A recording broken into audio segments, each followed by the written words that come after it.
Assalamualaikum warahmatullahi wabarakatuh. Selamat datang kembali di Rio Hotspot Channel. Belakangan ini kenapa ya tiba-tiba bermunculan orang-orang yang gak ada sangkut pautnya dengan timnas, sepak bola, PSSI pada koar-koar ya. Lucunya ini orang-orang bisa dibilang orang-orang yang udah punya nama lo ya. Kenapa ya? Apakah ini cuma caper? Mulai dari Peter Gonta, Iqbal Aji Daryono, sampai Rocky Gerung.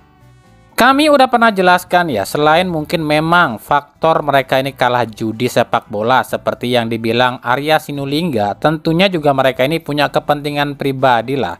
Cuma di sini kalian udah pada sadar dong harusnya, jika kami kan sering bilang banyak banget mafia di sepak bola Indonesia, baik di PSSI maupun di luar. Dulu nggak ada yang percaya, malah bilang ah sok tahu lu. Nah, plototin sendiri sekarang terbukti kan. Cuma kan yang jadi pertanyaan netizen itu sekarang adalah kenapa di saat timnas mulai bagus dan maju, orang-orang ini kok pada caper ya, pada teriak-teriak ya, pada koar-koar ya. Buat kami ini sama sekali nggak heran, malah wajar kok. Kalau timnas bapuk ya mereka aman, sebab mereka akan dengan mudah lengserkan Erick Thohir dan Sintayong, ya nggak? Coba kalau timnasnya bagus dan maju, ya mereka akan lebih sulit dong lengserkan Erick Thohir dan Sintayong. Ngerti dong di sini? Maksudnya gini, kalau timnasnya ini jelek, bapuk, mereka kan punya alasan nih, Erick Thohir gagal, Sintayong gagal, ayo lengserkan. Mereka akan berkuasa lagi karena bisa melengserkan Sintayong dan Erick Thohir. Nah kalau timnasnya bagus, mereka punya alasan apa buat ngelengserin Erick Thohir? Makanya koar-koar pas timnasnya bagus dengan menembaklah yang namanya naturalisasi, ngerti? Nah kenapa baru sekarang mereka koar-koar soal naturalisasi? Karena mereka akan sangat sulit ketika Erick Thohir berhasil dan sukses di timnas Indonesia, akan sangat sulit melengserkan Erick Thohir. Erick Thohir itu masa jabatannya di PSSI kan sampai 2027 nih. Tapi dalam statuta PSSI ada poin yang disebutkan yakni update 3 periode. Jadi poin di statuta PSSI itu yang berbunyi, jika dalam masa jabatannya seorang pejabat PSSI menghasilkan prestasi atau sumbangsih yang lebih terhadap negara dan perkembangan sepak bola, maka akan diperpanjang otomatis 1 sampai 2 periode ke depan. Maka kalau Erick Thohir mampu membawa prestasi terhadap timnas Indonesia dan perkembangan timnas Indonesia, maka ini otomatis nggak usah pakai KLB lagi ya. Erick Thohir otomatis jabatannya ditambah durasinya menjadi 2 periode lagi, yakni sampai 2032. Inilah yang tengah digempur oleh para mafia supaya timnasnya jeblok, Erick Thohir nggak berprestasi dan bisa lengser dari jabatannya sebagai ketum PSSI. Itu loh tujuan utama mereka. Sebab kalau Erick Thohir dan sepak bola Indonesia saat ini maju total, maju pesat, Erick Thohir langsung ngejabat atau nambah lagi masa jabatannya. Ini bisa mati para mafia. Sekarang aja baru 2 tahun mereka udah blingsatan kok. Gimana nyampe 2032 bisa-bisa kurus kering tuh para mafia. Makanya mereka mulai bergerak nih, mulai memberontak lah dengan membuatlah beberapa konspirasi keji. Yang pertama, digonjang-ganjinglah soal naturalisasi, bahkan menyeret yang beberapa nama politikus. Dengan tujuan apa? Jika politikus yang ikut campur, ini masyarakat kita, sebagian masyarakat kita yang otaknya jongkok akan percaya dengan ucapan para politikus ini. Akhirnya demolah pada PSSI agar Erick Thohir lengser. Itu loh tujuan mereka pertama. Yang kedua, dibuatlah kontroversi yang sangat keji, yakni keributan PON Aceh Sumut, yang tujuannya agar mencoreng nama baik PSSI dan Erick Thohir. Padahal apa yang terjadi di Aceh kemarin itu sudah disetting dengan tujuan agar nama PSSI tercoreng. Yang ketiga, menghasut sana-sini dengan merekrut orang-orang atau buzzer-buzzer di media sosial dengan istilahnya menjelek-jelekan ataupun menentang ataupun yang namanya mungkin antipati dengan apa yang diprogramkan oleh Erick Thohir saat ini. Tujuannya karena mereka tahu sebagian netizen kita otaknya atau SDM-nya rendah yang mudah dipengaruhi. Dan kami yakin nih akan ada lagi konspirasi yang lebih busuk sebab orang-orang ini memiliki tujuan yang sangat jelas ya, menjungkalkan rezim Erick Thohir melalui hal-hal di sekitarnya. Mereka tahu kalau mereka menyerang atau menembak langsung Erick Thohir dan Sintayong ini akan sangat sulit. Sebab Erick Thohir ini adalah orang yang powerful. Apalagi faktanya ya 90% masyarakat Indonesia itu sangat suka dengan Erick Thohir. Makanya akan sangat mustahil kalau mereka ini menyerang langsung Erick Thohir. Nah, makanya dibikinlah cara-cara seperti ini.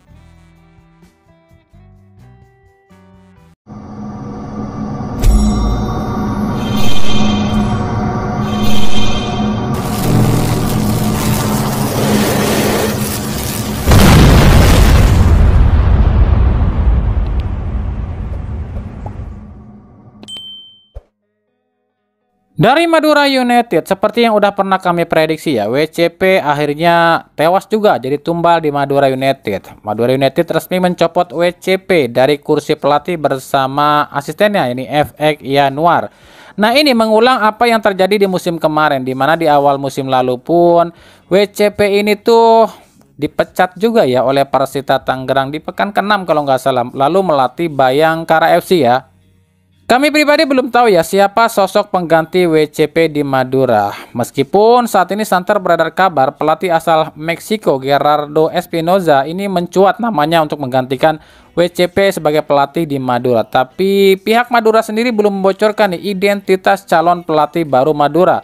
Yang pasti menurut Anissa Zafarina, presidennya Madura United, mengatakan jika kandidat itu sudah ditemukan, tapi tinggal tunggu kesepakatan saja.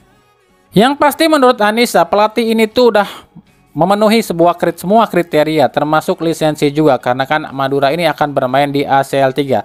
Tapi dari sejumlah nama yang menjadi kandidat, ada juga nama mantan pelatih Persija Jakarta Thomas Doll yang katanya masuk dalam radar Madura United. Dengan dipecatnya WCP berarti tersisa 2 pelatih lokal lagi yang ada Liga 1, yakni Imran Nahumaruri di Malut United dan Rahmat Darmawan di Barito Putra. WCP sendiri adalah pelatih ketiga yang udah gugur di musim ini. Sebelumnya ada Juan S. Schneider dari PSBS Biak dan juga ada Henry Susilo dari Semen Padang. Nah, selanjutnya siapa lagi nih? Kemungkinan ya dari Persis Solo, Persita Tangerang, PSS Sleman dan Arema FC. Nah, ini pelatih-pelatihnya tengah terancam posisinya.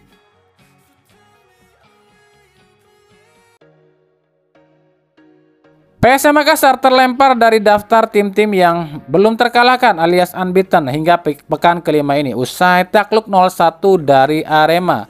PSM pun harus siap-siap nih tergusur oleh Persebaya sebab ya Persebaya ada di bawahnya ya, dan Persebaya kalau bisa menang lawan Persis Solo maka akan bisa menggusur posisi dari PSM Makassar di peringkat kedua.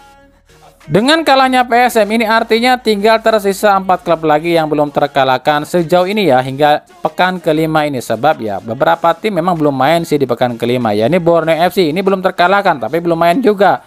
Ada Persebaya belum terkalahkan juga tapi belum main juga. Ada Malut United belum terkalahkan juga tapi belum main juga di pekan kelima. Cuma Persib satu-satunya tim yang belum terkalahkan tapi udah lakukan pertandingan di pekan kelima.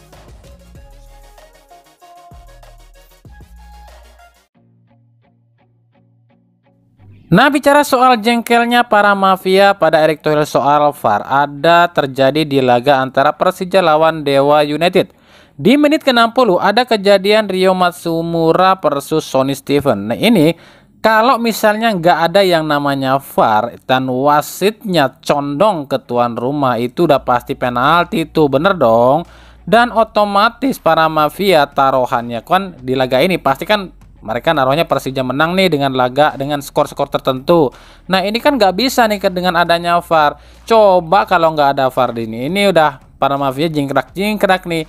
Karena ada VAR ini tuh akhirnya nggak berbuah penalti. Inilah yang membuat para mafia ini jengkel sama Erick Thohir karena ngadain yang namanya VAR.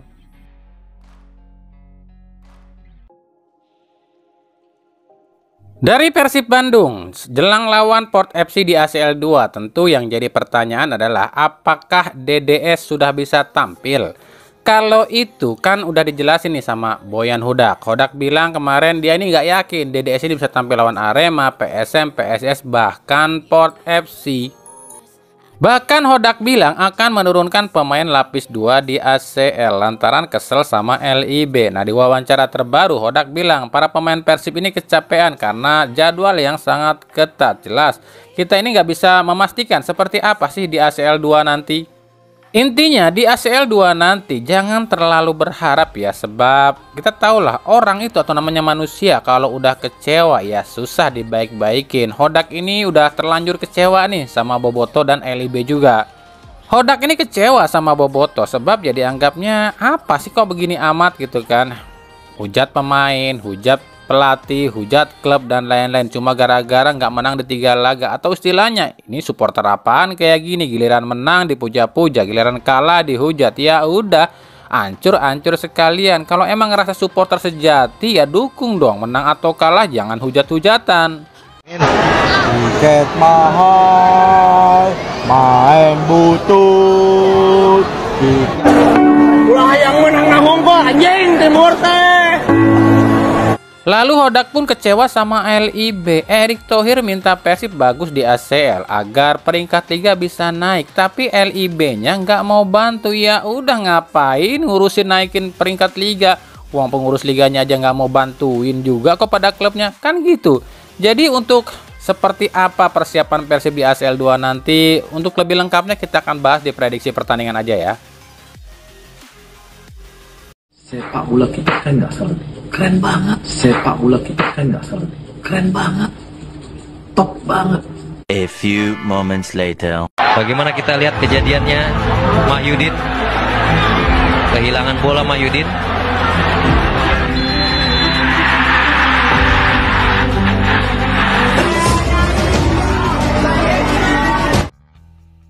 tadi itu adalah video di mana Arya Sinulinga mengecam akun Pandit Football yang dinilai tak beretika dengan memotong video asli Arya Sinulinga dan digabungkan dengan video bobroknya sepak bola Indonesia. Arya menilai akun ini seolah menjelekkan atau menjatuhkan PSSI di bawah Erick Thohir. Padahal kejadian yang terjadi di video tersebut atau yang ditayangkan oleh akun ini adalah pertandingan atau keributan yang terjadi di pertandingan PON. Patut kalian ketahui ya, PON itu bukan di bawah naungan PSSI lo ya. PON itu di bawah naungan Komite Olahraga Nasional Indonesia alias KONI.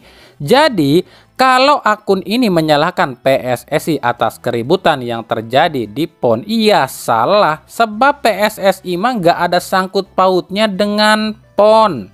Semua yang bekerja di PON itu, khususnya di cabang sepak bola, itu nggak ada satupun yang berasal dari PSSI. Peraturannya pun bukan peraturan PSSI, wasitnya pun bukan wasit PSSI, perangkat pertandingannya pun nggak ada satupun yang dari PSSI. Semuanya ditunjuk sendiri oleh PON.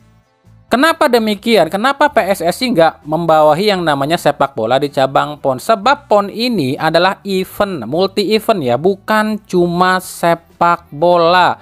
Buktinya setelah kejadian keributan ini, KONI meminta bantuan PSSI buat mengirimkan wasit milik PSSI, yang artinya wasit-wasit kemarin yang bertugas di PON itu bukan ditunjuk oleh PSSI. Tapi emang sih kalau kami perhatikan Pandit Football ini lebih condong ke ke arah lokal pride kali ya. Buktinya di akun-akun ini dia ini mendukung semacam pernyataan Rocky Gerung, pernyataan Peter Gonta, Asep Ginanjar dan lain-lain. Nah, Kita akan tunggu nih seperti apa reaksi PSSI atau Arya Sinulinga dengan apa yang diupload oleh akun Pandit Football. Buat kami gini loh ya, sebenarnya ya keberadaan seorang pandit ataupun sebuah pandit, sebuah pengamat atau seorang pengamat sepak bola itu penting dalam dunia sepak bola. Kenapa demikian? Demi mengkritisi kinerja ataupun kelangsungan sepak bola yang tujuannya demi meningkatkan kualitas sepak bola Indonesia itu sendiri. Tapi kalau jatuhnya malah menyudutkan pihak-pihak tertentu tapi tak memberikan solusi, ya buat apa ada yang namanya seorang pandit? Ya cuma jadi pemecah belah doang mah, ya ngapain ada? Contoh di video ini kami tahulah yang dimaksud oleh apa tujuan dari Pandit Football. Jadi ini seolah-olah apa ya, mengejek atau mungkin menyindir ya Arya Sinulinga di PSSI. Arya bilang kan gini nih, sepak bola Indonesia keren, keren sekarang. Nah terus mungkin dibalasnya gini, keren apaan tuh, buktinya masih pada ribut mulu. Padahal video asli Arya Sinulinga tuh bukan kayak gitu loh, ini cuma dipotong aja. Nah gimana pendapat kalian tentang postingan ini? Pak. Itu di postingan Timnas ada Pak Jokowi dan Pak Prabowo itu gimana ya Pak? Oh iya. Aduh, Timnas kita keren nggak? Sepak bola kita keren nggak? Keren banget. Top banget. Itu dari siapa? Karena Pak Jokowi. Ketika lagi gonjang-ganjing nih sepak bola kita, Pak Jokowi itu yang minta Pak Erick Thohir jadi ketum PSSI. Akhirnya Pak Erick jadi ketum PSSI. Kemudian Pak Jokowi juga support apa yang dimauin oleh Pak Erick, disupport total oleh Pak Jokowi.